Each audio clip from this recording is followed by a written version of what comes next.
को ध्यान से देखते हैं। ये देखिए, with the help of the table below let us understand this further.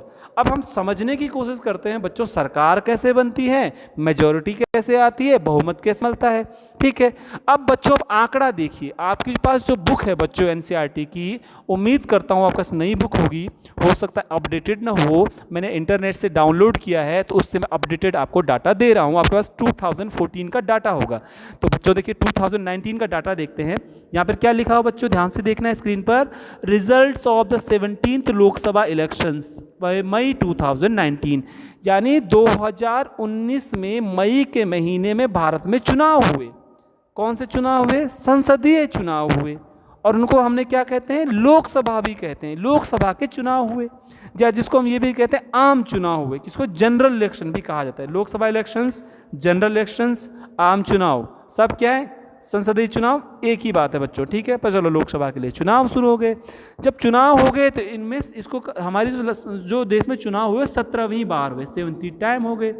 अब हम आगे देखते हैं बच्चों, आगे क्या देखना है बच्चों, आपको यहाँ पर ये देखना है कि सबसे ज़्यादा सीटें किस पार्टी को मिली। तो यहाँ पर आप ध्यान से देखेंगे, यहाँ पे लिखा है पॉलिटिकल पार्टी, यहाँ पर क्या लिखा है, पॉलिटिकल पार्टी, और यहाँ पे लिखा है नंबर ऑफ एमपीज, यानी कि राजनीतिक दल कौन सी पार्टी है जिसके मेंबर्स, कौन सी पार्टी का नाम है, और उस पार्टी ने सीटें कितनी चुनाव में जीती। 543 में से कैसे कैसे सीटें अलग अलग दल, अलग अलग पार्टी, अलग अलग लोग जीतते रहे। आइए स्क्रीन पर देखते हैं बच्चों।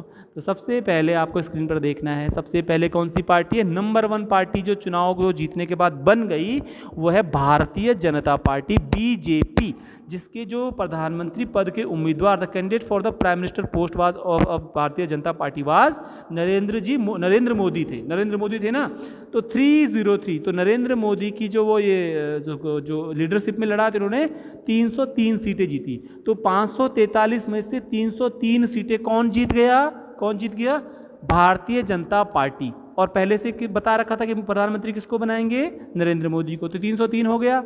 ठीक है, अब और बची सीटें भी देखते हैं। Indian National Congress, Indian National Congress, भारतीय राष्ट्रीय कांग्रेस, बच्चों वही कांग्रेस है जिसकी स्थापना 1885 में हो गई थी, और जिसने डिमांड की थी ब्रिटिश गवर्नमेंट से कि हमें रिप्रेजेंटेशन दीजिए 1885 में ही। तो इस कांग्रेस पार्टी को कितनी सीटें मिलती हैं बच्चों, ध्यान से देखिएगा, यहाँ पर 52 सीटें, कितनी, 52 सीटें मिली हैं, 52। एंड इसके जो लीडर हैं, फेमस लीडर कौन हैं, राहुल गांधी जी और सोनिया गांधी, ये हो गए ना, ये famous leaders of Congress party Bharat में हैं। और भी हैं, कपिल सिब्बल हो गए, पी चिदम्बरम हो गए, बहुत सारे नेता फेमस हैं। ठीक है, और आगे देखते हैं बच्चों। तो नंबर 1 पार्टी कौन सी आपको दिख रही है यहाँ पर, number 1 party after the results of 2019 Lok Sabha elections, what first is BJP, second is Congress party. सबसे ज्यादा सीटें किसको मिली, बीजेपी को। तो सरकार कौन बनाएगा, बीजेपी। लेकिन आंकड़ा कितना चाहिए वो हम आगे देखते हैं। इसके बाद मैं जल्दी जल्दी में आपको बताता हूं बच्चों। नंबर 3 पार्टी लिखी है बच्चों, द्रविड़ मुनेत्र कड़गम। द्रविड़ मुनेत्र कड़गम नाम याद नहीं रखना, शॉर्ट में बोलते हैं डीएमके। इनको बच्चों 24 सीटें मिली। तो भारत की नंबर 3 पार्टी लोकसभा में जिसके सबसे ज्यादा सदस्य है द्रविड़ मुनेत्र कड़गम, डीएमके। करुणानिधि का नाम सुना होगा, तमिलनाडु के नेता हैं।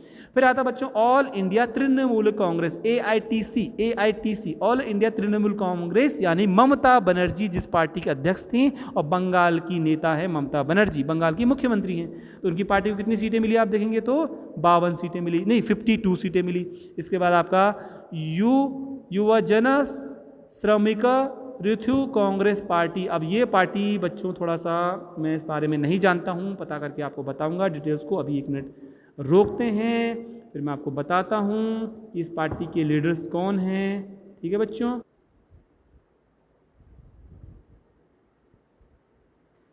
हाँ तो बच्चों में जो उस पार्टी का पता चल गया है, युवजन श्रमिक ऋतु कांग्रेस पार्टी जो है बच्चों, युवजन मतलब युवा, श्रमिक मतलब मजदूर, ऋतु मतलब किसान। ठीक है, तो बच्चों मुख्यतया ये आंध्र प्रदेश की एक पार्टी है। जगनमोहन रेड्डी ने इस पार्टी की स्थापना की थी, आंध्र प्रदेश के नेता रहे हैं, और उनकी पार्टी को 22 सीटें मिली, आप ध्यान से देख सकते हैं। फिर आप देखेंगे शिवसेना 18 सीटें, जनता दल यूनाइटेड जो बिहार में जो नीतीश कुमार जी उनकी पार्टी का नाम है 16 सीटें, बीजू जनता दल उड़ीसा में जिनकी सरकार है उसको बोलते हैं बीजू जनता दल, नवीन पटनायक उड़ीसा के मुख्यमंत्री हैं, उन्हीं की पार्टी 12 सीटें लाई है।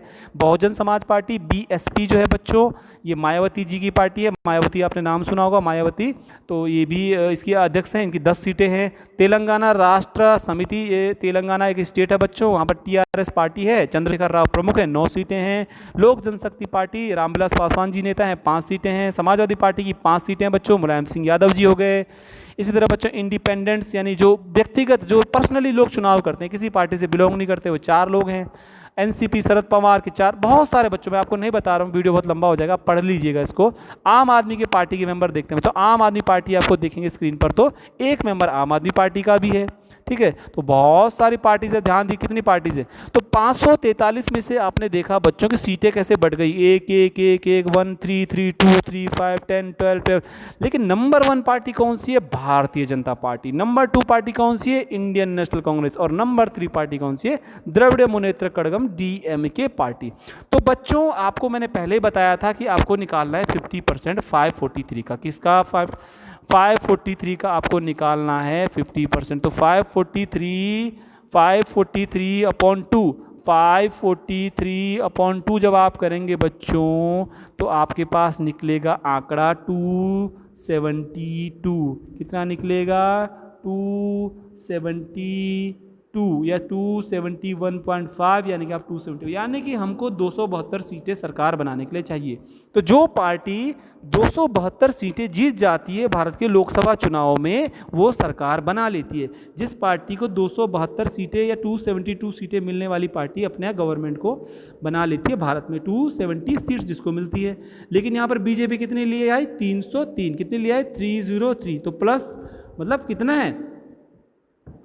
तो मतलब 35 से ऊपर सीट्स ले आई, तो इसको तो गवर्नमेंट बनानी ही थी। ठीक है, इस तरह से सरकार बनती है। तो यहाँ पर देखिए, use the table out alongside to answer the questions below. पहला क्वेश्चन आपके सामने है, who will form the government. पहला question, who will form the government. आप इसको मेरे को बता सकते हैं आंसर, कौन अपनी सरकार बनाएगा और क्यों बनाएगा, फर्स्ट क्वेश्चन। दूसरा क्वेश्चन है, who will be present for discussions in the Lok Sabha. कौन संसद में उपस्थित रहेगा चर्चा करने के लिए? कौन संसद में उपस्थित रहेगा चर्चा करने के लिए? इसका आंसर आपको देना है। And is this process similar to what you have read about in class 7। अगर आपने कक्षा 7 में पढ़ा है, जिसमें आपने पढ़ा होगा कि कैसे चुनाव प्रणाली होती है, तो आपको इस जवाब को देना है। देखिए बच्चों, अभी बहुत सारी चीज़ें और भी हैं, लेकिन मैं नहीं आपको दिखा रहा हूँ। The photograph on page 28 shows results from the 3rd Lok Sabha elections held in 1962 and use the photograph to answer the following questions. Okay, तो बहुत सारी चीज़ें हैं बच्चों, अभी अगले उसमें वीडियो में देखेंगे। पहले आपको ये ध्यान देना है, मैं आपके सामने क्वेश्चन दे रहा हूँ कि चुनावों के आधार पर सबसे बड़ी पार्टी कौन बनी, पहला। दूसरी पार्टी कौन बनी, तीसरी पार्टी कौन बनी, सबसे ज़्यादा सीटें किस पार्टी ने जीती, किस पार्टी की सरकार बनेगी, और बहुत सारे क्वेश्चंस आपके सामने हो गए, आप समझ गए होंगे। इस तरह से बच्चों आपने देखा कि जिस पार्टी को, जिस दल को बहुमत मिल जाता है, जो सबसे ज़्यादा सीटें लोकसभा के चुनाव में जीत जाता है, उस पार्टी को मौका मिलता है सरकार बनाने का, और राष्ट्रपति उस पार्टी के मुखिया को बुलाते हैं, जो उस पार्टी का जो भी सरकार बनाने वाला होता है, और फिर प्रधानमंत्री अपॉइंट किया जाता है। ठीक है बच्चों, थैंक यू वेरी मच।